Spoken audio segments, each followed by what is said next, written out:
Welcome to Pigskin Frenzy on this wonderful and cold Tuesday afternoon. Thank you for joining us. I'm Joel Norris, and whether you're watching on YouTube, listening on Spotify, listening on Podbean, or listening on Apple, a big thank you for taking some time out of your Tuesday to just sit back, watch, and listen to some college football coverage presented by me. Now, if you're watching on YouTube, please subscribe to the channel, like each episode, leave comments down below. Spotify, Podbean, and Apple for listening on there. Share around with others and follow on there as well.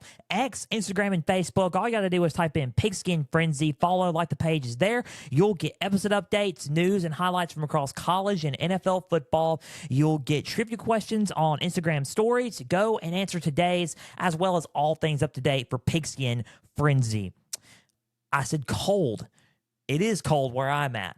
Now, it may not be cold anywhere else, whether you're in, the east or, up north or wherever. It may be, it may be cold where y'all are, or where it may be warm where y'all are. I don't know, but for where I am, it is about 46 degrees. It is chilly.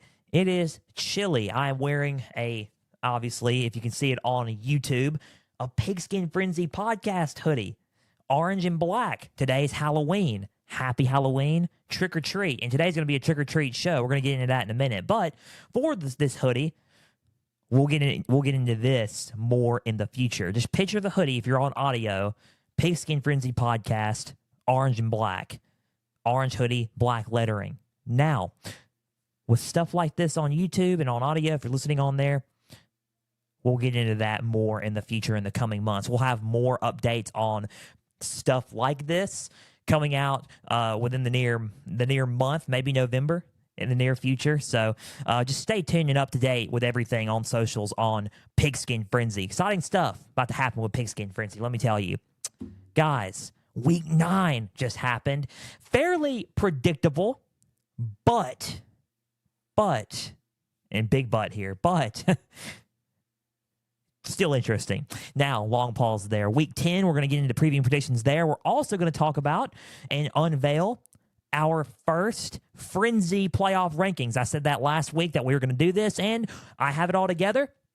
If you missed this episode, don't worry. We're going to post the Frenzy ranking, the Frenzy college football playoff rankings on X, Instagram, and Facebook Wednesday. So Wednesday we will be posting all of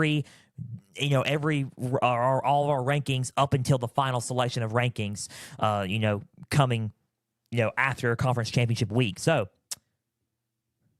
Frenzy playoff rankings, the real rankings of the college football playoff rankings, are tonight on ESPN. Good Halloween treat for you. Today was also the deadline, but we're going to get into that Thursday. But subscribe to the channel. Keep plugging in the Pigskin Frenzy. That's what we're going to talk about here in just a few minutes. Keep plugging in all socials. Just type in Pigskin Frenzy. Follow, like the page on each page. Get everything there. Keep plugging in on all platforms on Pigskin Frenzy. Guys, big thank you. Again, we got people listening from North Carolina.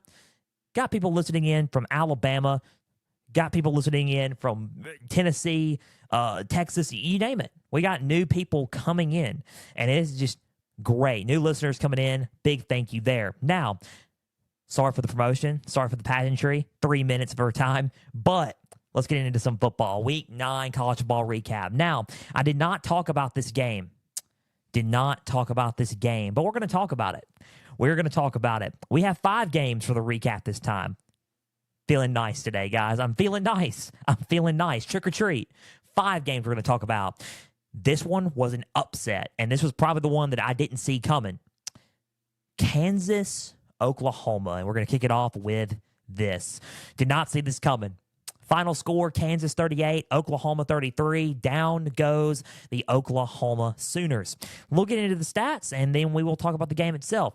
Jason Bean, 15 for 32 with 218 yards and 2 interceptions. He also had 4 carries for 62 yards and a touchdown. The running back, Devin Neal, 25 carries with 112 yards and 1 touchdown. Daniel Henshaw Jr., 12 carries with 51 yards and 2 touchdowns. Lawrence Arnold, 3 receptions for 79 yards.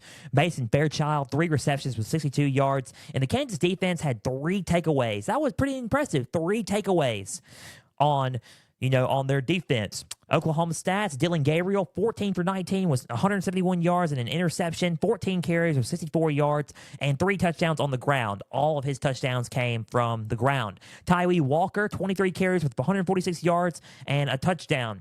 Gavin Shawchuk, 6 carries with 19 yards and a touchdown. Drake Stoops, 4 receptions for 76 yards, and the defense had 3 takeaways as well as being 1 an interception by defensive back Billy Bowman, the freshman sensation, on corner. Now, overall, talk about Kansas really quick. Impressive performance by them. The Jayhawks, Rock Chalk, and Lawrence. I've been up there. Awesome stadium, lively campus, and they were rocking in Lawrence this past Saturday. I've been up there. So if you're ever in near the Lawrence area, it's not bad. It's not bad. So, go up there, visit, you name it. But Kansas, they were without Jalen Daniels once again. Jalen Daniels is their quarterback, their starting quarterback, who's been out due to some back issues. Jason Bean has been the quarterback for probably like half the season so far, and he delivered in a big way Saturday. OU didn't seem like they were ready for this one. They seemed like they were kind of sleepwalking a little bit, and it came back to bite them. Kansas is not a team that you sleepwalk on. Ladies and gentlemen, if you're in the Big 12 out there and whoever is like, it's Kansas, I'm just saying, do not sleepwalk on Kansas. Texas did not sleepwalk on Kansas. They took them serious, and they ended up winning pretty fairly, pretty decisively. But OU just chose to sleepwalk a little bit, I think. And I think that's what caught the Sooners. I'm not saying Oklahoma's not a good team. They're a great team. They have one loss. A one-loss team. They're still fairly in it. But no more sleepwalking. Because now we're in the first Saturday of November. As I would like to call it, make it or break it. And we're in the make it or break it month now. No more playing around. You can't sleepwalk anymore. And that's for any team. I don't know. That's not just for OU. That's for Georgia. That's for Alabama. That's for North Carolina's out. That was another upset, but they lost to Georgia Tech. But Miami, that's for anybody. That's for anybody or Miami doesn't have one loss, but anybody has a one loss. This is for Ole Miss. This is for Oregon. This is for Washington. This is for everybody. I'm going to get into Washington in a little bit, but it's for everybody. You can't sleepwalk anymore. Make it or break it. If you want it bad enough, you got to go get it. Right? You got to go get it. You got to take it. OU, slipwalk a little bit, but no more. You got to be focused from here on out. Kansas played a good game. OU played a good game. They competed with them a little bit, but they kind of sleptwalk in areas, and that's why I was saying they sleptwalk. In a lot of areas, they sleptwalk. They had some missed opportunities downfield that they could have capitalized on, but they didn't. Kansas, just capitalized on those 3 takeaways, and they ended up icing the game. They stopped them when OU was about to score a touchdown, a game-winning touchdown, in fact.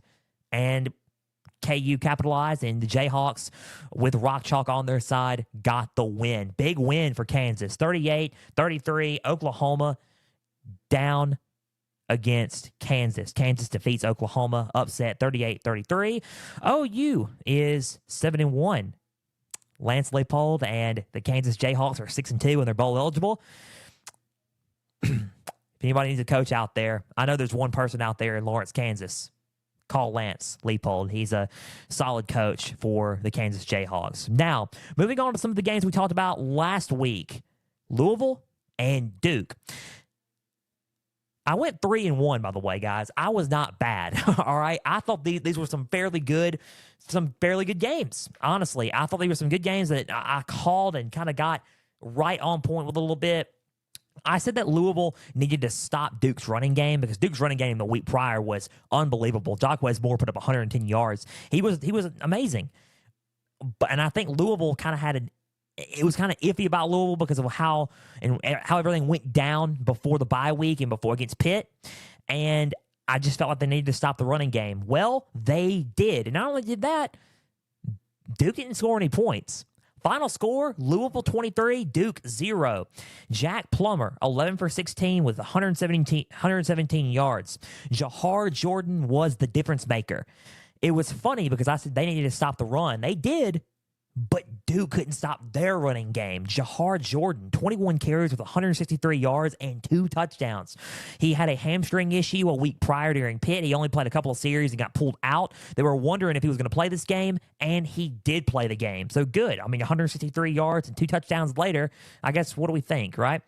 Isaac Garandino, 8 carries with 45 yards. Maurice Turner, 8 carries with 24 yards and an 11-yard reception. Jamari Thrash, 7 receptions with 73 yards. The defense was stingy and even pitching a shutout on top of the interception they got in the game. Let's go with Duke really quick before we break down this game. Riley Leonard, 9 for 23 with 121 yards and an interception. 10 carries with 13 yards.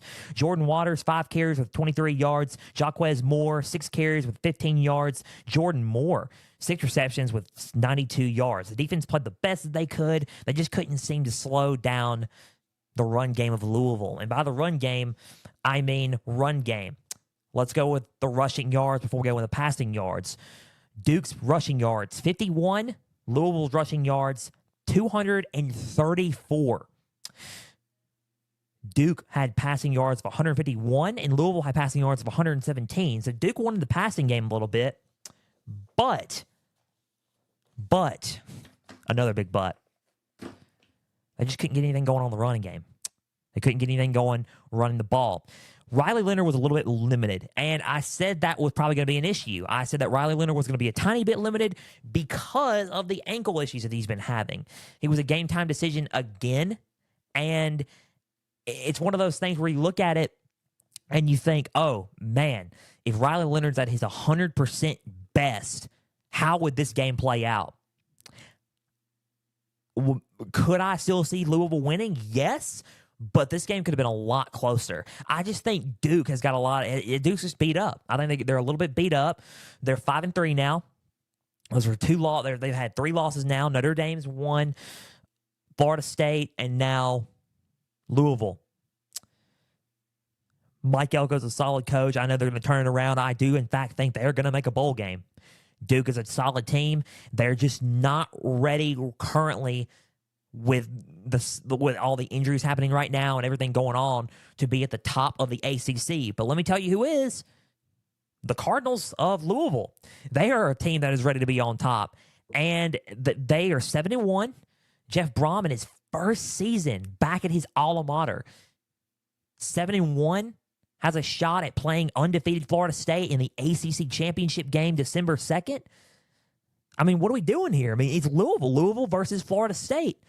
They made a run for it, and now they're winning. They're winning each and every game. Now, they have a tough test coming for them in the end of the season against Kentucky. I think it's going to be a fairly close game. I think Kentucky's going to give them a run for their money. We're going to talk about Kentucky later on in a minute.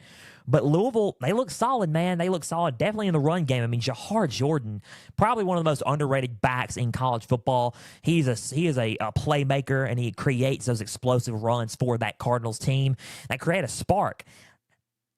Can Florida State stop that? It's looking like we're headed for a Louisville versus Florida State showdown in the ACC title game.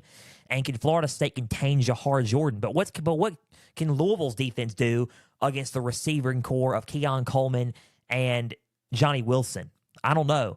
But Louisville looks good. Louisville looked good in this game. They pitched a shutout. They didn't even let Duke even score any points. They were more physical. They may have not scored a ton of points, but they were more physical on offense, and they kept running the rock. That game plan was to run Jahar Jordan and let him fly, and they did. Final score, 23-0. Louisville routs Duke. Louisville's on its way to a 1-loss season, potentially heading for an ACC championship showdown with Florida State. Duke going back to the drawing board. Let's see what they do coming up this week. North Carolina lost to Georgia Tech. North Carolina looks out, and they are, I don't know, their season's kind of dim at this point. Playoff hopes consistently probably out the window at this point. New Year's Six pitchers not out of the window at all. But ACC championship hopes is as long as Louisville keeps winning. So North Carolina's out. Teams that you need to look at right now for the ACC: Florida State, Louisville. 23-0 Louisville beats Duke. Now, moving on. Let's go with Oregon and Utah. I'm just going to skip right to the chase, guys. Final score was 35-6 Oregon. I picked Oregon to win this game. And you're probably thinking, whoa, you're not going to give a little bit of an introduction for it? I'm just going to just cut to the chase. 35-6, Oregon defeats Utah. Believe it. I mean, you're probably thinking, wow. But you got to believe it. You got to believe it. This Oregon team is for real. They're for real. Bo Nix, 24 for 31 with 248 yards and 2 touchdowns. 4 carries with 8 yards and a touchdown. Bucky Irving, 14 carries with 83 yards and a touchdown. Jordan James, 5 carries with 38 yards, 2 receptions with 22 yards and a touchdown. Troy Franklin, an animal. 8 receptions with 99 yards and a touchdown. Tez Johnson, 6 receptions with 51 yards. Trayshawn Holden, 5-yard touchdown run. And the Ducks defense caused 2 takeaways and brought a lot of pressure to that Utah offense. Defensive back Jaleel Florence had a sensational game with about 7 total tackles. He played lights out. The Utah stats, Bryson Barnes, 15 for 29 with 136 yards and 2 interceptions. Jalen Glover, 9 carries with 39 yards. Jaquindon Johnson, 12 carries with 37 yards. Sion Vakai, 5 carries with 11 yards and 7 total tackles. Devon Valet, 7 receptions with 80 yards. Money Parks, 5 receptions with 25 yards. The defense showed some heart, but they got outmatched by the Oregon Ducks. 35-6, there's really nothing else to say, but Oregon just outmatched Utah. A week ago, Utah was thinking, okay, we got USC where we want them. We have them. Their defense is a little bit on the weaker side. Now we're going to capitalize on their mistakes. They can't stop us. We're going to get them. We're going to punch them right in the mouth, kick that field goal, ice the game. We're hype. One lost team, only lost is Oregon State. This is a little bit of a different story. Oregon is a team that you do not need to mess with this season. Oregon is out of all the teams that could probably make the playoff field, in my eyes, Oregon could be it in the Pac-12. Oregon overall, and I still believe this way, has the most complete team in that conference. Hands down. You're thinking, oh, Washington, though. Washington. I'm going to get to Washington in a minute. When we pick our games, I'm going to talk about Washington in a minute. Oregon is a team that is the most complete team in college football. They got a solid coach. Dan Lanning is a great coach. He just made some mistakes in that Washington game. But Oregon seems to be getting better and better as the season goes on after that loss. They even played a great game in the loss against Washington, but they seem to play good each and every week. I like this Oregon team. I really do. Oregon looks good. Bo Nix established himself even further into the Heisman conversation. Thinks he has a right to be there, and a lot of other people do. I think he probably does. I mean, 35-6, they beat the back-to-back Pac-12 champions, 35-6. I don't know. Oregon just looked like a complete different team. Utah showed some flashes, but let me just tell you this. 3 yards per play compared to Oregon's 7 yards per play. 4 yards of difference, but that makes a big difference when it comes to football. In terms of yardage in the game itself, 7 yards per play compared to 3 yards per play, that gets you somewhere. They bust out those short bursts of runs, get 7 yards per play, then capitalize on another first down on second down. Those drives kill you. Those drives hurt you, right? Those drives they hurt you. And I think when it comes to football, when it comes to the game itself, that matters. And Oregon is showing those type of technical analysis and technical part of the game that can hurt you. They're playing technical football. That's all it is. They're playing technical football. They're looking at you and thinking, okay, we're gonna hit you technically, and you're not gonna stop it. And they're doing that. Dan Lanning, very good technical coach, very good team. Oregon's a good team overall. I like them on both fronts. I like their defense. I like their offense. I like their special teams. I like their players. I think Troy Franklin's one of the best receivers in college football. I think he's one of the most underrated receivers in college football. I like Bucky Irving. I'm a big Bucky Irving guy. He's a solid runner and creates short short runs, and he can make it into explosive plays if he wanted to. He can create nothing into something. That's what I like about Oregon. Sometimes they create plays that are nothing, but turn it into something. That's what should scare you about Oregon. Final score 35-6. Utah had some moments, but Utah just got outmatched. I mean, Utah didn't really have an answer for them, and that's what it was. They didn't have an answer for them. I thought this game was going to be a lot closer, but Oregon had other plans. It just got outmatched. That's all it is. I think Utah has the potential of winning a lot more games this year. I think they're going to win out pretty much all their games. I think Utah's a good team. I think they have a shot at beating Colorado. I think they have a shot at winning some of these games. Now, Washington was a we'll see. That's a we'll see for Utah, but we'll see what happens there. Final score 35-6. Oregon routs Utah. Oregon is just a complete team, and I would kind of keep an eye on them in the playoffs. I'm going to get to them later in the playoff rankings. Now, 2 more games before we go to the Frenzy playoff rankings. The world's largest outdoor cocktail party, Georgia and Florida. I mean, when I looked at this game, I was thinking to myself, okay, what's going to happen without Brock Bowers? Everybody was asking that. How are they going to fare without Brock Bowers, their top tight end, their top playmaker? They fared pretty well. I said they needed to get Ladd McConkey involved, and they did. Final score, Georgia 43, Florida 20. Carson Beck, 19 for 28, 315 yards and 2 touchdowns. He had 4 carries with 11 yards. Dejon Edwards, 16 carries with 96 yards and 2 touchdowns. Kendall Milton, 13 carries with 55 yards and a touchdown. Dylan Bell, 2 receptions with 21 yards and a touchdown. He also had 2 carries with 13 yards. Ladd McConkey, 6 receptions with 135 yards and a touchdown. I knew he was going to get him involved. Ladd McConkey's a receiver that is kind of hard to contain a little bit. He's going to get his yards, it seems like. So you got no choice but to try to let him get his yards and find another way to beat this Georgia team, which is pretty hard thing to do. Dominic Lovett, 4 receptions with 83 yards, and the defense made a lot of good and tough plays led by defensive back Javon Bullard with 7 total tackles. Florida didn't have a bad game plan. They just got outmatched. Graham Mertz, top 3 in completions in college football, by the way.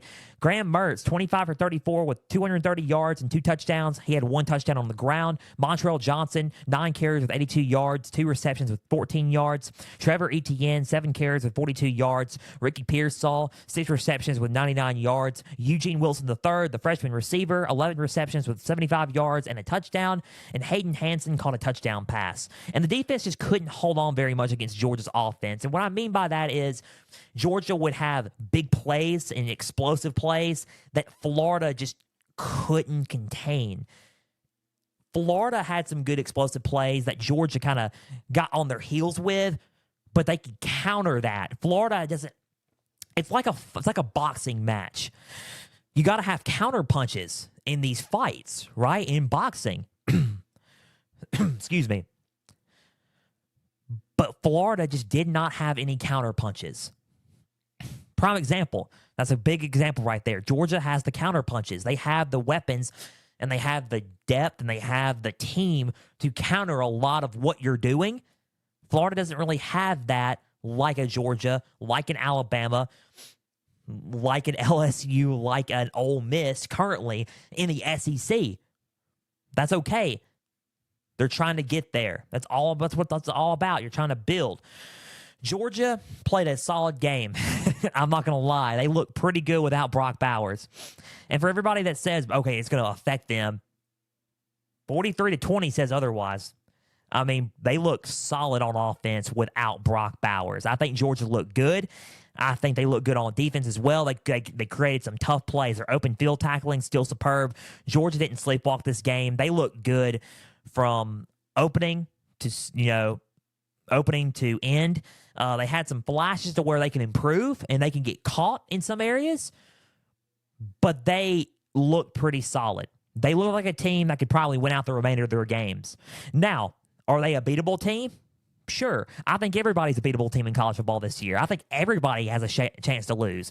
And I think everybody has lost. I mean, not everybody has lost, but you know what I mean. I think a lot of people can lose in college football this season. But Georgia is a team that is a very tough team, and you're going to have to prepare well to beat them. For Florida, they got Arkansas this week, and they have a chance to rebound against an Arkansas team that's coming off of a bye. But even though they're coming off of a bye, it's not a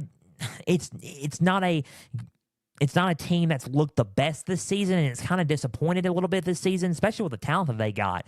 Florida can easily capitalize on a lot and outmatch Arkansas this week. So, they can come back and try to win this one. Georgia, just tough for anyone right now. 8-0, number one in the nation, and it's looking like they're prime and ready for another East championship if Missouri has anything to say about that. Final score, Georgia 43, Florida 20. Simple game to where they just got outmatched. Florida just got outmatched. Florida looked good in certain areas.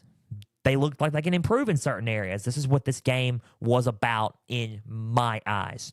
Moving on, tricky game. And this is the last game we're going to talk about for Week 9 and move on to the college football playoff rankings for the Pigskin Frenzy edition, the Frenzy playoff rankings.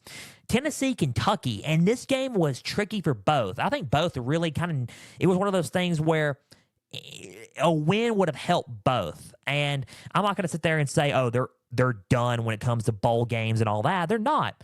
But it's a win that could have probably helped them a little bit to go to a higher bowl. And maybe even Tennessee to try to get back into the New Year's Six conversation. Final score, Tennessee 33, Kentucky 27. I got this game wrong. I thought Kentucky was going to end up pulling this one away. But hey, I've been wrong plenty of times. So, Joe Milton, 18 for 21 with 228 yards and a touchdown, 10 carries with 26 yards. Jalen Wright, 11 carries with 120 yards and a touchdown. Dylan Sampson has been a pretty consistent runner for this team. He had 17 carries with 75 yards and a touchdown. He also had 4 receptions with 39 yards. Jabari Small, 9 carries with 32 yards. Deontay Thornton, 3 receptions with 63 yards. Squirrel White, 5 receptions with 47 yards. Chaz Nimrod caught a 39-yard touchdown pass. And the defense played with lots of intensity, led by defensive back Wesley Walker with 9 total tackles. Tennessee played a pretty good game, both sides of the ball. I think it just came down to really who had the ball last. I think it was a close game overall, and the running was superb. I mean, Tennessee's running game was kind of the go-to for them all night. But Joe Milton, he played a solid game. He played pretty consistent through the air, but it was more of a balanced attack to set up the run game and to have success in that. And if it ain't broke, don't fix it. If you're having success in it, keep running the rock. Eventually, they're going to get tired out. Who had the ball last? Tennessee. Tennessee wins the game. They ice it late. Let's go with Kentucky really quick. Devin Leary, 28 for 39 with 372 yards and 2 touchdowns. 5 carries for 21 yards. He had 5 carries for 21 yards. I made a mistake on my notes. When I type this stuff, I write. It's written down twice, so my mistake. He had 5 carries for 21 yards. Devin Leary played his best game through the air this season. And there's no joke. He played his best game through the air this season. He looked like he was in a good rhythm passing the ball. And I think the 372 yards played, consists of that. He looked like, in my eyes, he looked like the North Carolina State, quarterback we once saw when he was in Raleigh, right? He looked like the quarterback that was supposed to play and start the season off like that going into Kentucky. Devin Leary showed up, but it was just not enough to survive against Tennessee at home. Ray Davis, 16 carries with 42 yards and a touchdown, 3 receptions with 28 yards. Dane Key, 7 receptions with 113 yards and a touchdown. Jordan Dingle, 4 receptions with 361 yards. Baron Brown, 5 receptions with 58 yards and a touchdown. Kentucky's defense gave Tennessee all they had. They just couldn't escape with a win. It was tough. 33-27, Tennessee defeats Kentucky. Close game overall. I just think Kentucky just couldn't hang on at the end. Came down to who had the ball last, in my opinion, and I think that Tennessee got them. I think the running game kind of played a big factor in Tennessee winning the game. And not only that, they didn't look as one-dimensional. They changed up their playbook a little bit, which I liked. Tennessee had Alabama on its heels. And now Kentucky's playing them playing Alabama next Saturday in Lexington, but they had them on its heels. But Tennessee couldn't capitalize as they were going too one-dimensional. They relied too much on the run. If you open up the pass a little bit more to set up the run, balanced attack, and balance it out, it's going to be hard, right? It's going to be hard for really anybody to contain it. So I think Tennessee had a solid game plan going into this one. They were thinking, we can't lose this one, and they didn't. 33-27, Tennessee routs Kentucky. Kentucky going back to the drawing board, but I think Kentucky's still a good team. I'm still high on Kentucky, and we'll see what happens with both teams going here on out, and just a win that Tennessee pulled away with and that both teams kind of needed. But hey, listen, close game. That's the name of the game. Kentucky can bounce back, and Tennessee's going to keep marching forward. 33-27. Tennessee routs Kentucky, and that was the Week 9 recap. Let's move on to what I've been promising and talking to you about. The Frenzy College Football Playoff Rankings, my first set for Week 10. The College Football Playoff Rankings are going to be released tonight on ESPN. Happy Halloween, trick or treat. I keep saying that. Title of the episode, trick or treat. But the Frenzy Playoff Rankings are here for the show. I'm going to release my own rankings since we're not talking about the polls anymore, because it doesn't really matter after now, right? When Halloween hits in the first week of November and the last week of October going into the first week Saturday of November, the playoff rankings are the ones that matter. So the Frenzy College Football Playoff Rankings begin like this: 25 through 1. 25, USC. Hold on, let me show up the paper. I got it here, guys. Got it, folks. The official thing. I got my reading glasses on. All right, 25, USC. I was careful with this one. I think USC is on the verge of dropping out. I was on the verge of if I should actually put them in there because of the defensive play that's been happening with USC. They were in a game with Cal. And I'm not saying Cal is not a bad team. Cal's a decent team. But USC probably should have won that game by about 17 points, maybe, if that. I think that USC has a better team, and I think USC couldn't do much on defense again, and it almost cost them. It was 50-49 win for USC. They were trailing by 14 at the half. A weird thing happened at the second half. They had a whole halftime report, and then under review, after official review, the coaches came back out of the locker room and said, there's a second quarter. Yeah, the second quarter is still happening. There's a second left. USC's got to go for a field goal after further review. Something happened and it messed up, and there was a second left in the second quarter. It was a weird thing that happened, but nonetheless, USC escapes Cal, and they have a tough game this Saturday, home game, but they got a tough game against Washington this Saturday. So undefeated 8-0 Washington coming into LA in the Coliseum. Let's see what happens there. Carefully put USC at 25. Number 24, Kansas State. Kansas State's rocking and rolling, man. I thought they were gone. I thought they were gone out of the water. Silly Joel. Don't count out anyone in college football right now. Do not count out anyone. 6-2, Kansas State, 24th in my list. And I think Kansas State's going to provide a little bit of trouble right now with Texas going into Texas. They got to go to Austin. Malik Murphy's a solid quarterback, but he's a freshman. We're going to see what happens there. Number 23, Kansas, after their upset win against Oklahoma. Number 22, Tulane. I like Tulane. I'm still high on them in the group of 5. They look solid. 21, 8-0, James Madison. I'm putting them because they have been playing some good football in the Sun Belt. To me, they're the best team in the Sun Belt. Georgia State's pretty good, but I think that in the Sun Belt right now, currently, James Madison is the team to go after and the team to try to beat in the conference. James Madison, 21. 20, UCLA. I think UCLA's got a tough team. They play Colorado good. There's been some reports on, what happened after the game.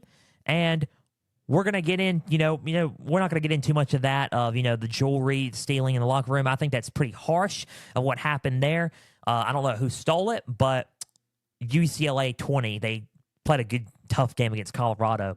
19, Air Force. I think Air Force is a solid team, but in the AP poll, I had them at 17. I think that's a little too high. I think they're a solid team in the Mountain West and a team that could probably pose a threat to anybody in that conference, but I think 19 is the correct and accurate thing for Air Force and accurate ranking and spot for Air Force. 18, Utah.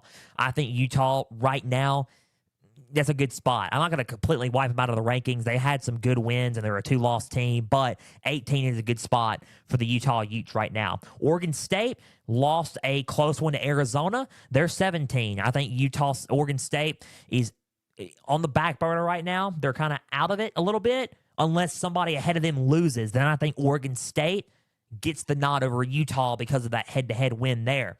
Tennessee, 16. I think Tennessee played a good game against Kentucky, and I think Tennessee showed me something a little bit more.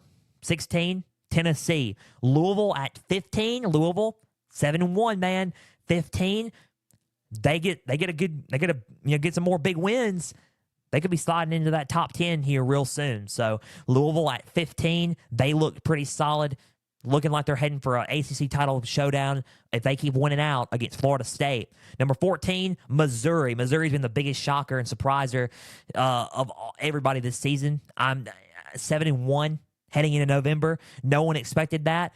They have the potential of winning double-digit games this season, and I think they can get there. I really do. With the rest of their schedule and how it pans out, I favor them in every game that they got.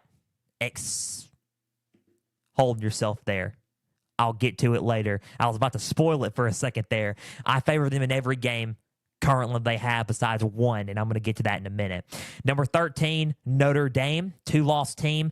I think Notre Dame's got a good thing going. They got Clemson this weekend. But I favor them against Clemson. I think Notre Dame at 13 is a good spot for them, especially after I don't really see them making it to the playoff right now, but 13 is a good spot. And New Year's Six bowl hopes still alive. Number 12, LSU. I think LSU at 12 is a good spot for them, right outside the top 10 there.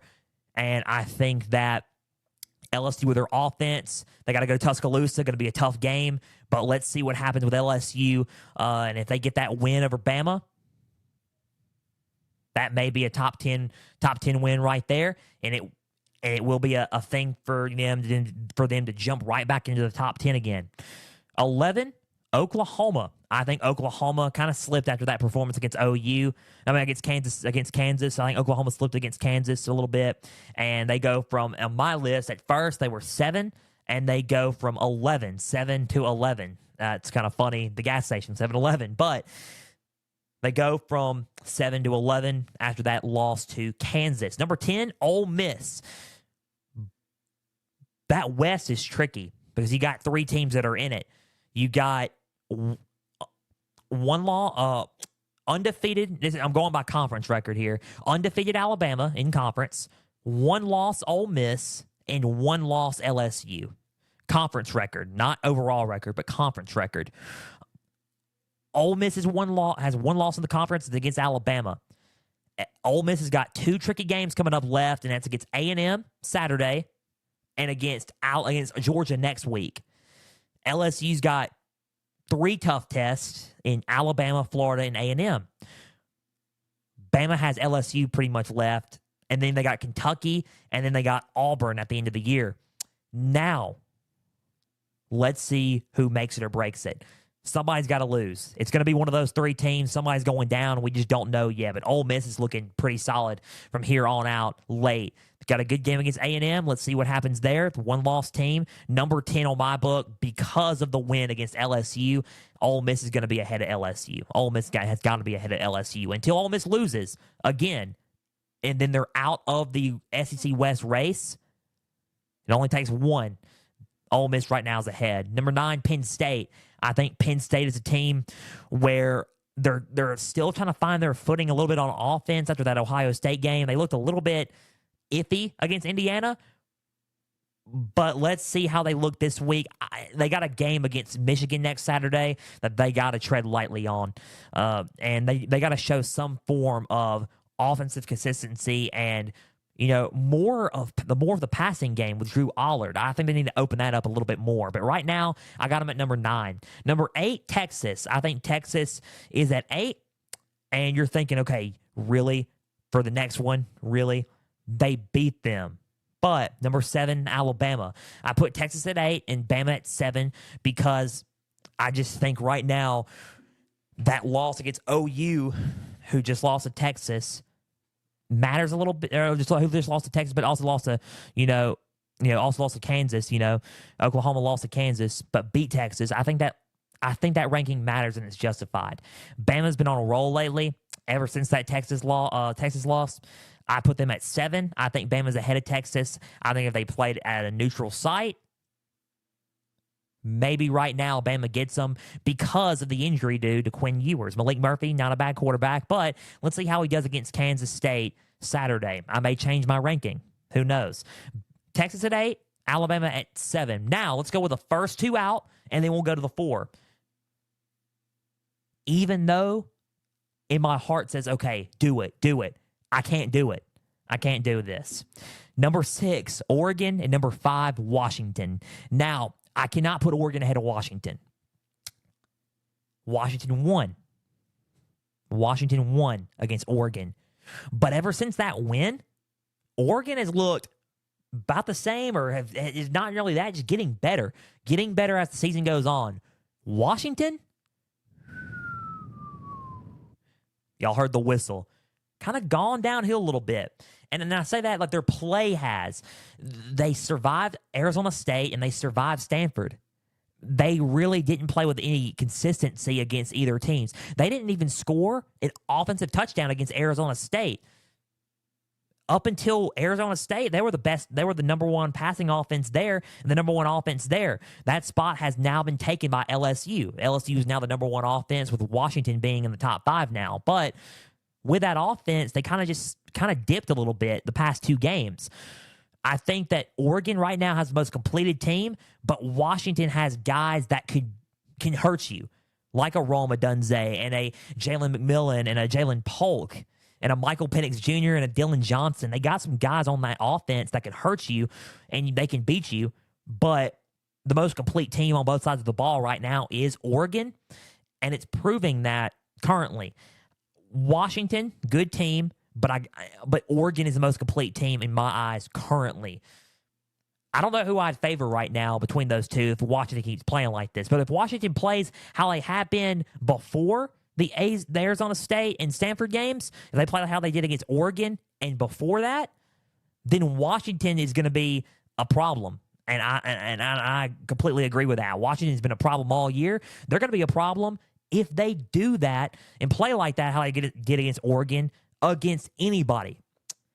But against Arizona State, and they play like how they did against Stanford, I don't really know what happens with Washington, especially when they got Utah, Oregon State, and Wazoo coming up to try to close out the year. Let's see what happens. They also got SC Saturday, so let's see what happens there. First 2 out, Oregon at 6, Washington at 5. Number 4, Florida State. Florida State at 4. I am high on Florida State. The only problem I got with them is consistency on finishing and starting games. They've had games where they've started really slow and it almost cost them, and they finished strong. And they've had games where they started strong but kind of finished, bad, where it could have cost them, but it was so far out, the score was so far up, Florida State won the game. So they're a solid team. They got a great receiving core with Johnny Wilson and Keon Coleman. A Heisman finalist could be in Jordan Travis. I think Florida State's got a good team. They just got to play a little bit more consistent. I got them at 4 right now because I do think they are a solid team and they deserve to be in the top 4. They've been playing well all year. They're currently undefeated, 8-0. Number 3, Ohio State, another team that's been playing, had some games and had some moments where they're not the strongest, but they're fighting and they're fighting and they're keeping on winning. The running game's got to open up a lot more, I think. I kind of want to see a little bit more from Trainum and Henderson and Mayan Williams, but Ohio State's looking good, and they're keeping on fighting, right? Marvin Harrison Jr. making his case late for a Biletnikoff and or a Heisman Trophy. So, number 2 and 1. Number 2, Georgia, and number 1, Michigan. Those are my top 2 teams. Number 2, Georgia. Why? They look good. I just think Michigan is the most complete team in college football. Oregon's the most complete team in the Pac-12. Let me rephrase that. Oregon is the most complete team in the Pac-12. The most complete team in all of college football is Michigan. Now, you're going to sit there and say, well, what about the NCAA? I'm going to get to that in a minute. Georgia is a team where you look at Georgia and you're like, okay, they can take on anybody and beat anybody. They can, but it's depending on a lot of areas. Are they going to sleepwalk again? Which Georgia team is going to show up? Are they battle-tested enough? They had a game against Florida. They had a game against Auburn, and they are a little bit battle-tested, but they got a game against Missouri Saturday. That could be a tough test for them. Let's see what happens there. Georgia, solid team, but I got to put them at 2 right now because I think the way Michigan's been playing overall and the completeness of Michigan and how they've been starting and finishing their games, Michigan gets the nod over Georgia for me currently. But Georgia's still in the playoff. Georgia's number 2. Michigan, number 1 currently. Michigan at 1. The sign-stealing investigation, I know there's more coming out of it. You've already seen it about former OC Matt Weiss and the FBI and the University of Michigan police investigating alleged computer crimes. And the NCAA is going up there to investigate as well, questioning coaches during their bye week. Michigan's got Purdue this Saturday. I think right now they need to enjoy their season and then focus on the future later. Right now, it's a tough situation, tough spot, because there's no doubt that I think that they did do it. I think that there's too much evidence behind it that they did do it, but at the same time, that they got to enjoy the season currently right now and how everything is. There's too much information out there, but enjoy everything right now while it's given, because this could be a championship team. So let's see what happens throughout. Michigan at 1, Georgia at 2, and that is the Frenzy College Football Playoff rankings for Week 10. I'm going to release them on next week as well after this weekend's games happen, and they will be adjusted, obviously, after who wins and who loses. You will see the Frenzy College Football Playoff rankings on my socials tomorrow, which is Wednesday. You will see them on X, Facebook, and Instagram, and I will post them and show you the rankings in case you didn't get a chance to listen to this podcast episode today. Now, before we conclude today's episode of Pigskin Frenzy, Week 10 preview and predictions. Told you I almost spoiled everything. I don't want to spoil anything for you guys when it comes to Missouri and Georgia. Come on, because that's a game we're going to be picking in here just a little bit. All right? Smile, as you can see on YouTube. Now, let's go with 4 games that I think that are pretty good, because there's a lot of good games out there, including Bedlam. I think Bedlam's going to be a very interesting game at 2:30, but I'm not picking Bedlam. Kansas State at Texas, number 1. Kansas State 6-2, Texas at 7-1. This game intrigues me. Why? Because I thought Kansas State was out, guys. I thought they were gone. Believe me, I was one of the first ones to say I think Kansas State's kind of off after that upset. After they got upset by Oklahoma State. But then, dun trick or treat, Kansas State's back, and they're in it, guys.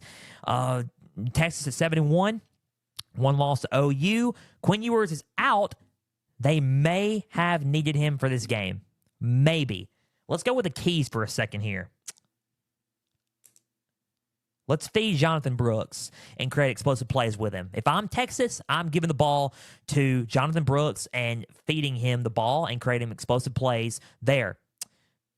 And for Kansas State, you just got to find a way to pressure Malik Murphy. You got to find a way to make he's a freshman, and you got to make him play like a freshman. It's a term of, listen, make him play like a freshman. and make him play like a freshman. Make him play like he's in a big game for the first time in his career, which he is. Kansas State's a pretty tough opponent, and make him pressure him. Make him feel nervous, make him create those, those errors, and let's see what happens. I think it's going to be a close game.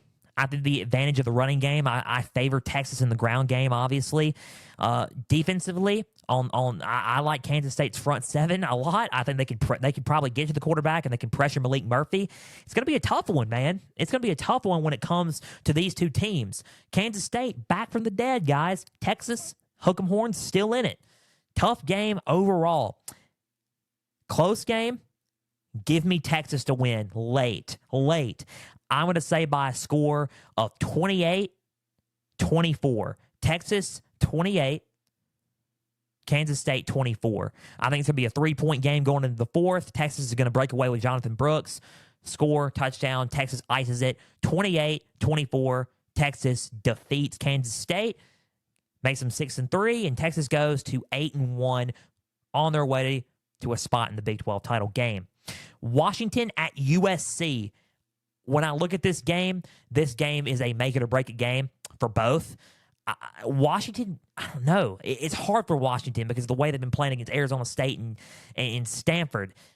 It's one of those things where they probably have to prove a point in this game, and I think they would. 2 keys for Washington and 1 key for USC.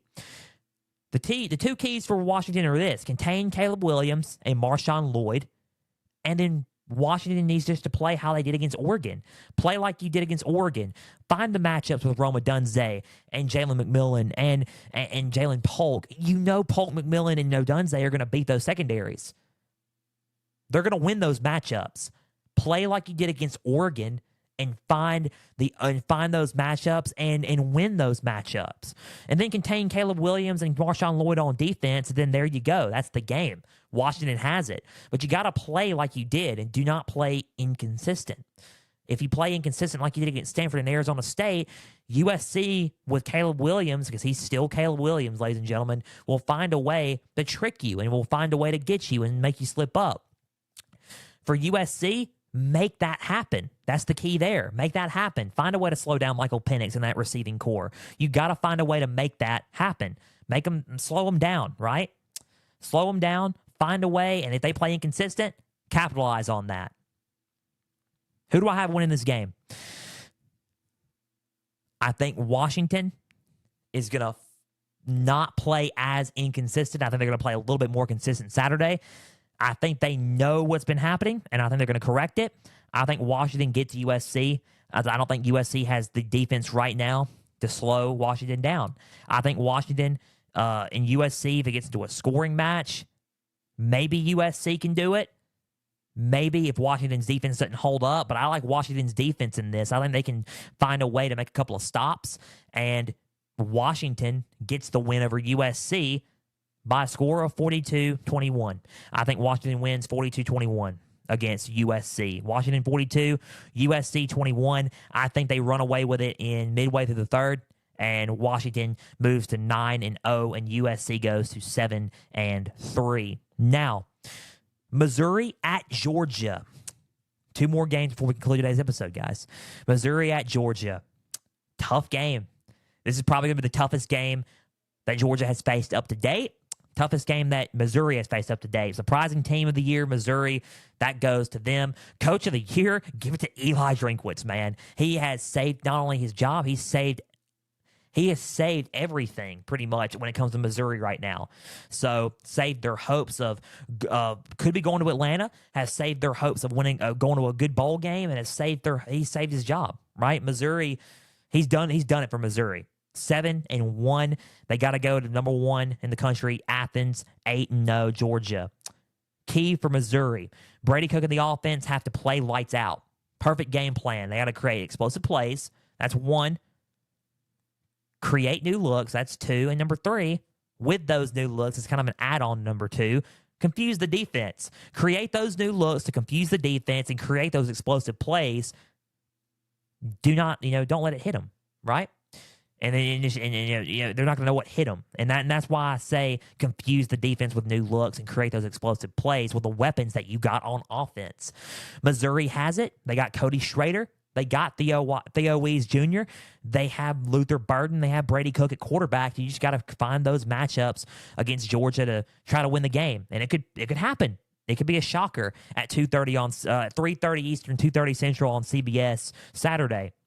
Georgia's defense limits their weapons on offense. That's the key for Georgia. If they play Georgia Bulldog defense with the depth that they got, if they limit a Cody Schrader in the run game and they limit the Theo Wees and Luther Burden in the passing game, and they find a way to get to Brady Cook, it's going to be a long day. And I think Georgia has the weapons that could limit their weapons on offense.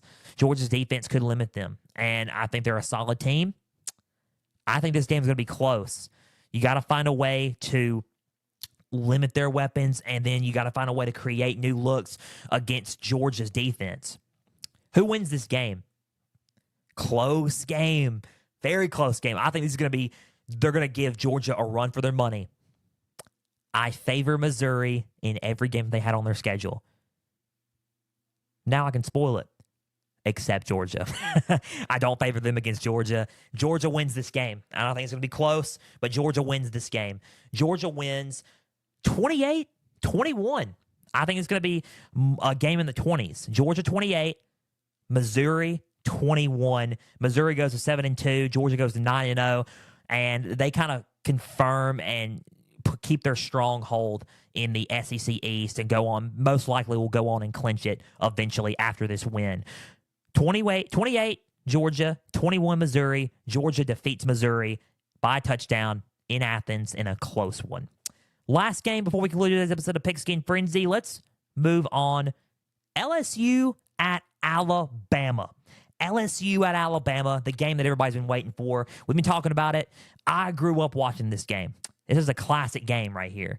LSU, Bama, first Saturday of November, always, unless it's COVID year, always happening then. Last game ever for CBS at night for CBS, LSU at Alabama, keeping it original, keeping it classic. Battle of two behemoths. The winner of this game most likely or could go to the SEC championship game to represent the West Division. LSU at Alabama. I'm waiting for it. I've been waiting for this one. Questions for keys instead of really keys to the game, because it answers it. Can LSU's defense, especially their secondary, slow down the big bombs down the field by quarterback Jalen Milroe? That is the question and the key to win this game for LSU. Their defense, so they're going to be without Zy Alexander due to a lower body injury, and Denver Harris and Deuce Chestnut, the transfers, are unavailable at this time. Sure, they're gonna probably start Ashton Stamp. They're gonna start LaTerrence Welsh, guys who have played a little bit before, but not a whole lot. And then you gotta move Sage Ryan from safety to corner and let him start, because he plays corner and safety. Out four corners, they lose Mekhi Wingo on the defensive front due to surgery, and he's out for the next 6 weeks. So Mekhi Wingo won't be able to play. Good news for them on the line, on the defensive line. They got some depth on the defensive line. Jordan Jefferson's been a solid asset for that team. The front seven on defensive line has been improved. It has been a good thing going up against this team, and they've kind of fixed that right. Problem with this is the secondary. Secondary is depleted. That could cost them. Maybe it could cost them. Big bombs down the field could cost them. You got to find a way to limit those big bombs down the field and make Jalen Milroe, miss those throws and miss those opportunities, right? The corners have got to play good, and it's a little bit of pressure on those corners. Now, can Alabama score with LSU's offense? A lot of people have been talking about this a little bit. I mean, and not as much as LSU's defense. But the thing is, they got to be talking about this for a little bit. Can Alabama score with LSU's offense? Because I'm just going to say this now. That's what LSU wants. They want you to score with Bama. They want you to score with them. If you get into a shootout with LSU, you're kind of iffy on it, because now it's like, okay, we may get into a shootout with LSU, and I don't know if it's going to go our way or not. They want you to go into those waters. If you go into those waters, it could be a long night. Who wins this game? Who wins this ball game? Close game.